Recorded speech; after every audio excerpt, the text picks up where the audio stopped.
Welcome everyone. Good evening. Bienvenidos. Welcome to Mission Campus. Actually one of the newest buildings we're in tonight. Beautiful building. My name is Raul Lerma. I'm co-chair of the committee for the redistricting for El Paso Community College for 2022. This is the first of 5 public forums that will be held to have public input on the redistricting maps for the El Paso County College District for 2022. Again, my name is Raul Lerma. I worked at El Paso Community College for 7 years. We have a great committee working on these maps, a lot of good input. At this time, I'd like to have the committee members introduce themselves and say a few words about themselves. Hello, my name is Inocente Quintanilla. I live in Tornillo, and I'm representing District 7. My name is George Ibarra, and I've done this a couple times and was part of doing the redistricting for the county, the city, and a long time ago it was the school districts. So I'm happy to be part of this committee. Good afternoon, my name is Paul Arciniega, and I'm currently a student here at EPCC. I enjoyed the redistricting process for the learning process, and I am happy to be here. Thank you, gentlemen. We have a couple of other members that weren't here today, but again, the committee's been working real hard on coming up with some maps that will certainly, again, either for the benefit of Paso Community College and the voters that help with the district. At this time, I guess I have the easiest part. I'd also like to introduce a couple other people. Sherry McCall, she'll be like our technical person doing all the magic screens. I know we have a legal counsel, Francisco Ortega, here as well. But again, I guess the easiest part for me tonight is to turn over the show to our person that led us through the process, Gunnar Sequest. So Gunnar, I turn over the presentation to you. Thank you, Mr. Lerma. Good evening, everybody. Thank you all so much for being here at our first public input meeting for the redistricting committee. And of course, we are going through this redistricting process to balance the single-member Board of Trustee districts for the El Paso Community College District. We're doing this now because the decennial census information came out last year. Of course, that's a census that comes out every 10 years, and at the end of that process, when the census data is released, it starts the process whereby governmental entities such as the El Paso Community College District have to rebalance based on the new census information.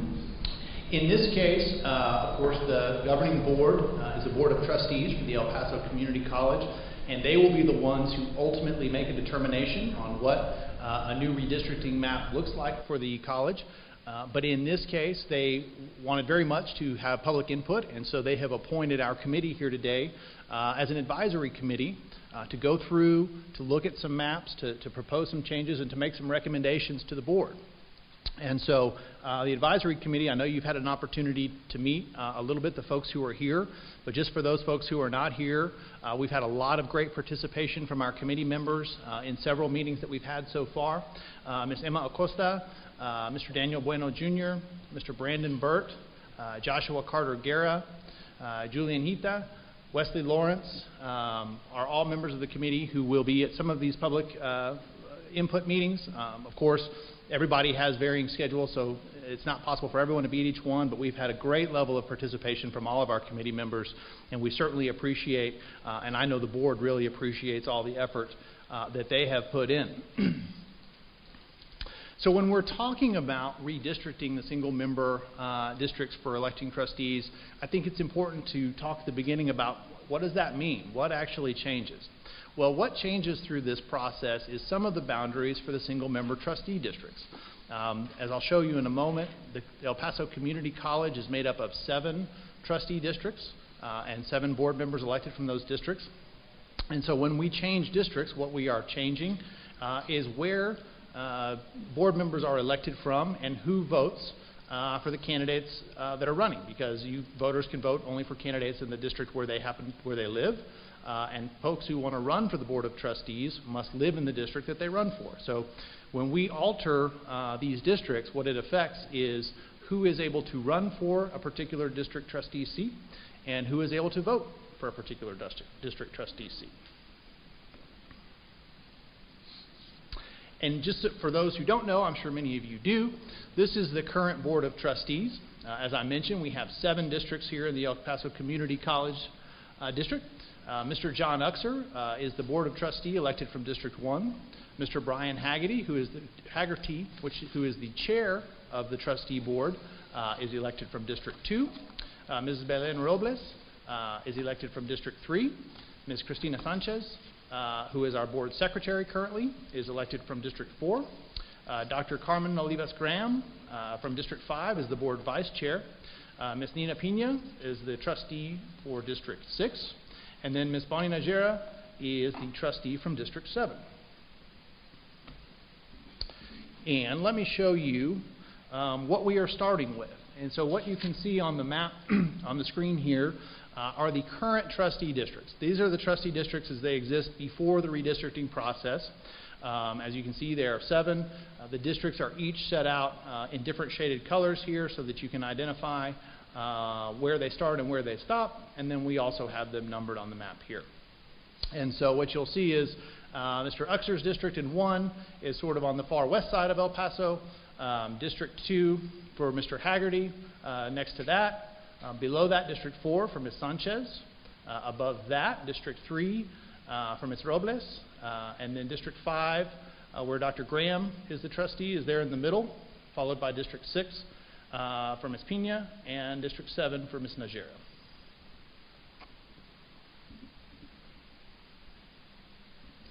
When we're going through the redistricting process, as I mentioned, this process is triggered by the release of the decennial census.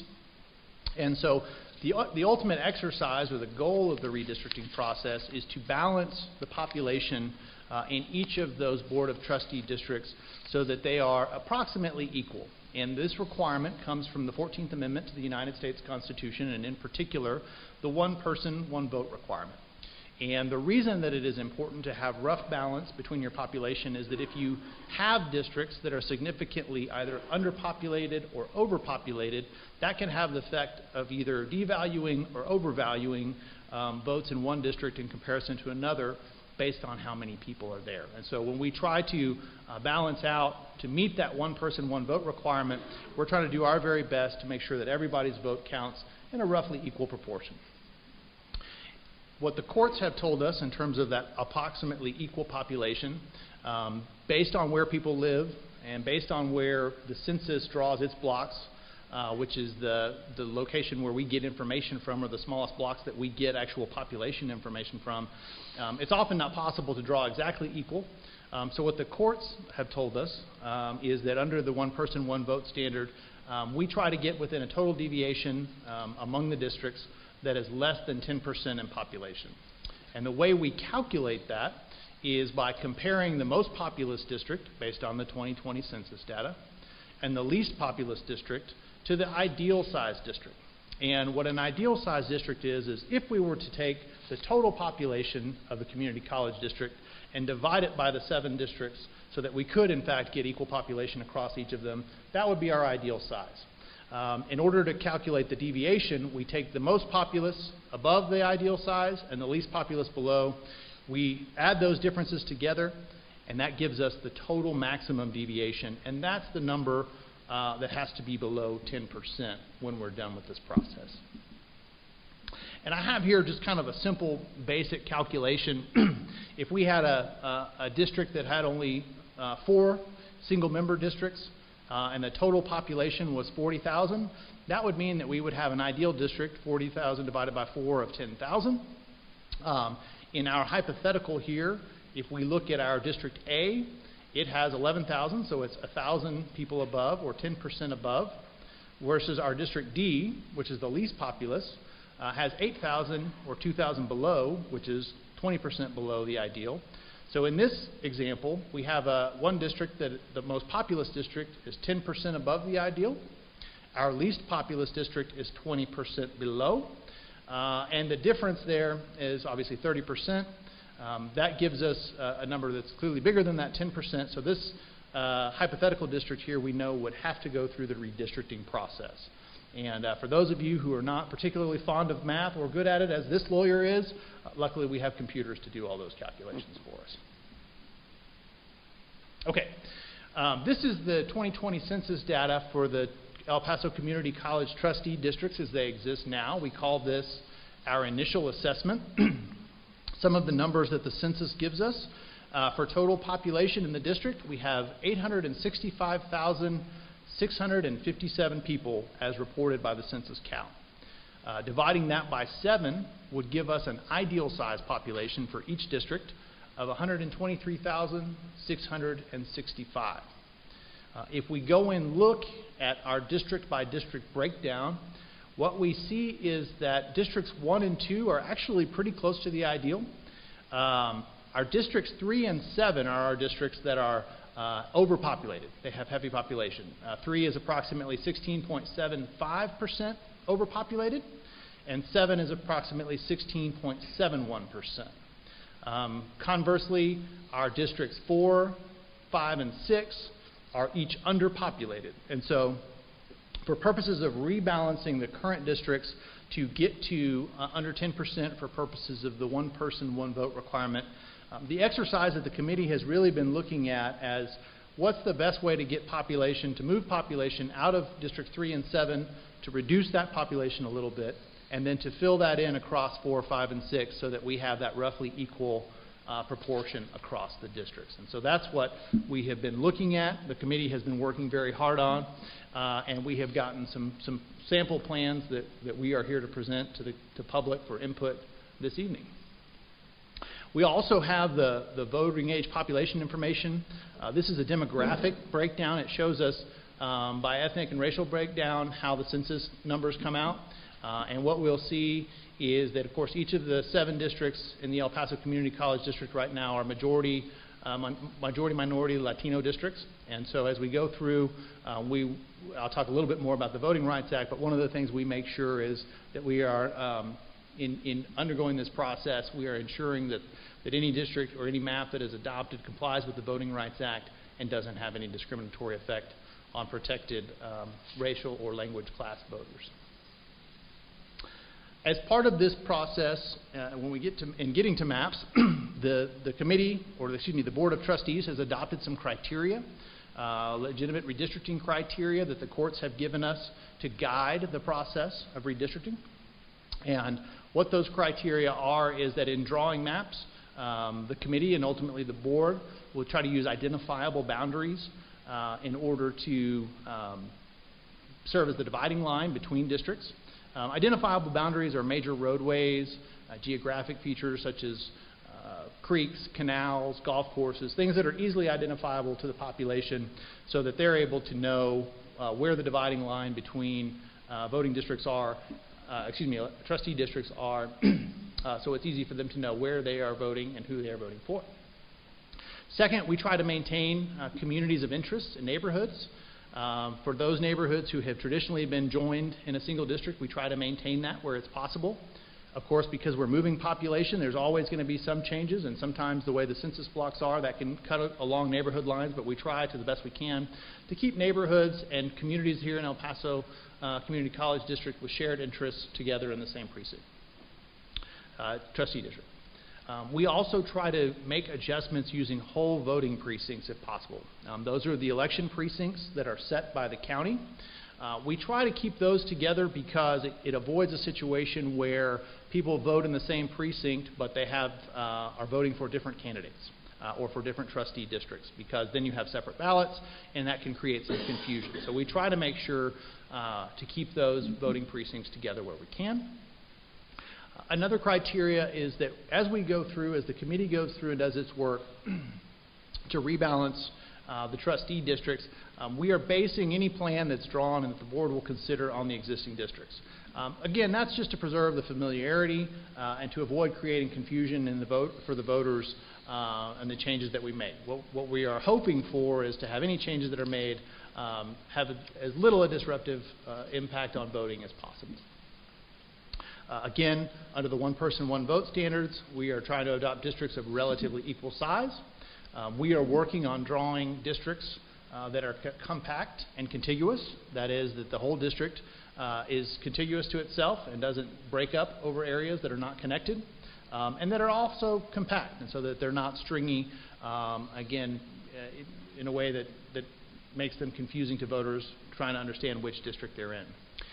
We are trying to respect incumbency, and there are a couple of reasons for that. One, it really respects the relationship between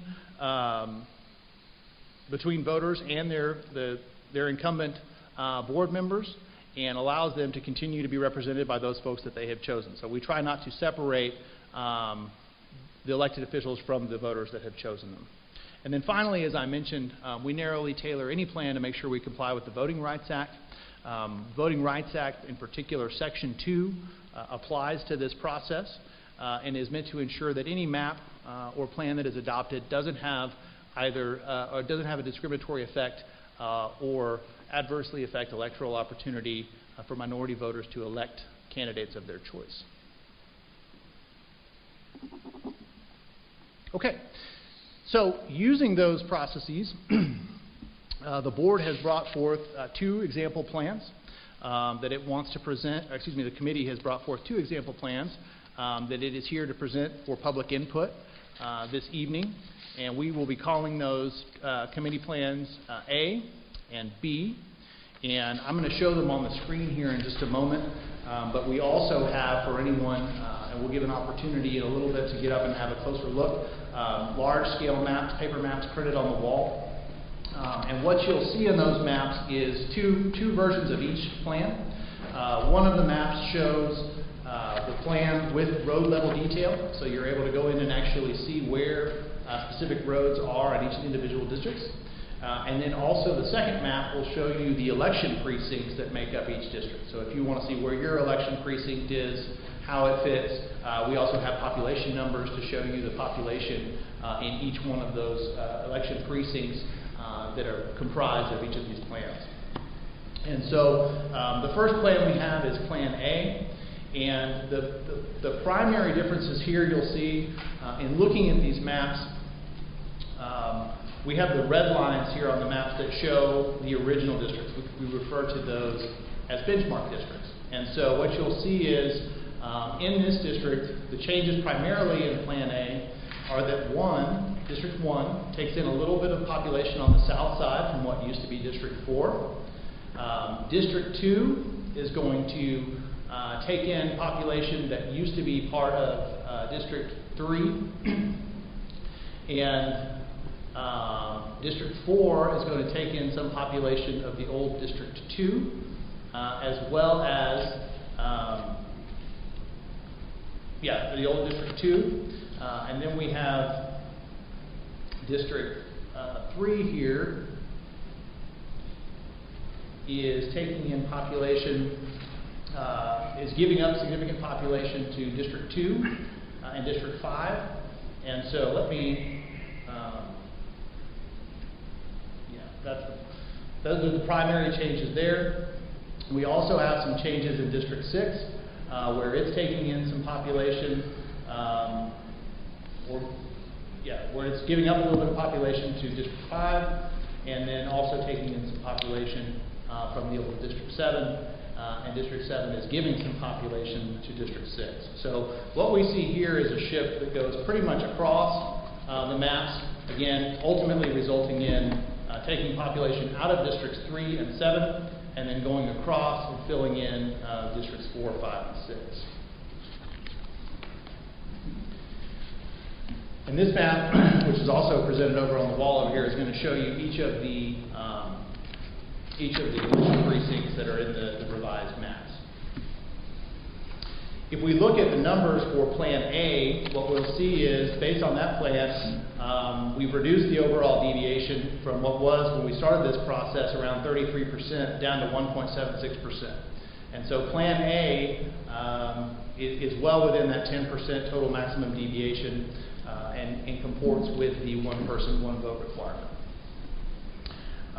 It also maintains effectively the same demographic breakdown, so there's not much of a change there in terms of the voting age population across the districts.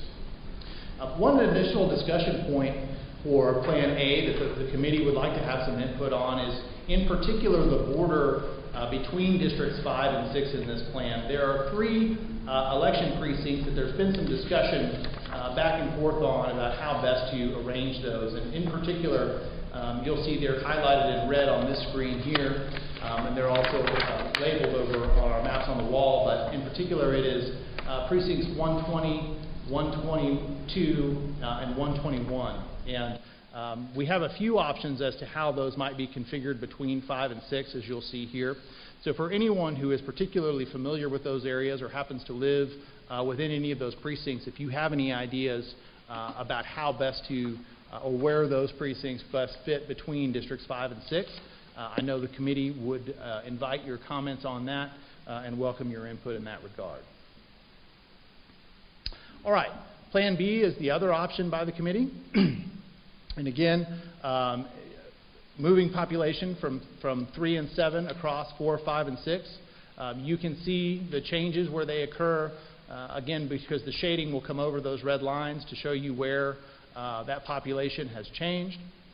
And this is, again, it's just another option to achieve the same goal. And so in terms of public input, we'd love to hear what thoughts you have, what preferences you have in terms of the changes that are being suggested here. And again, those are going to be available for you to see either in the handout of the PowerPoint or in the maps on the wall. We'll also have the election precincts for you to view. This map also comports with the one person, one vote requirement. It gets down to a deviation of 3.81%, which is a little higher than the first plan, but all still well below the 10% requirement, so it fits perfectly. And here again, we have population that takes out of 3 and 7 and spreads it against around 4, 5, and 6.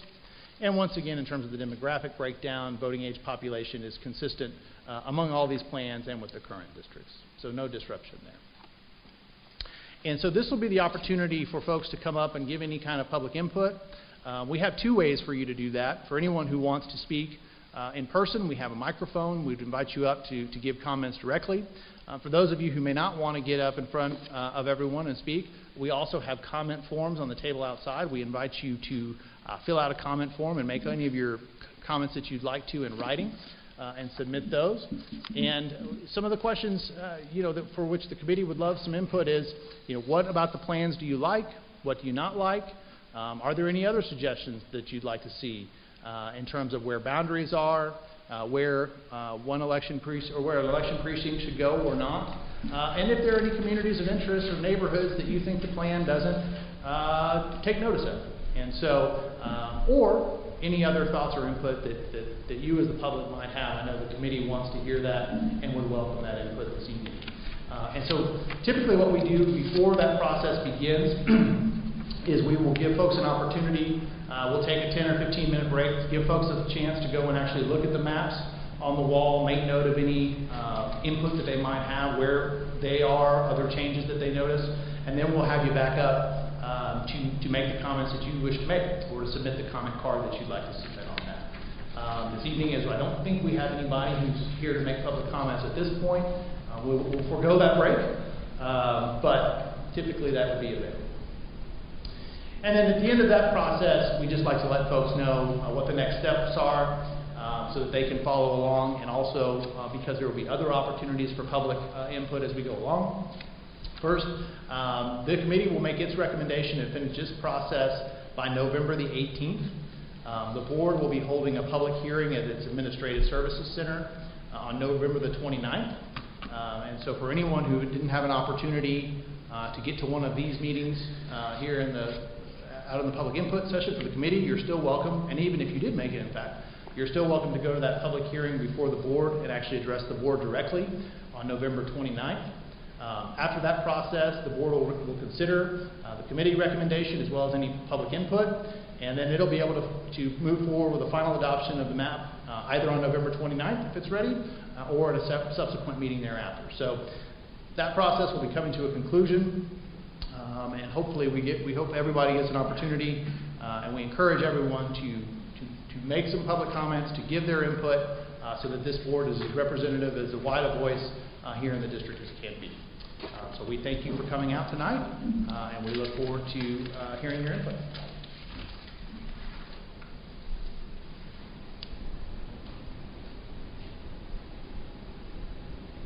That's it.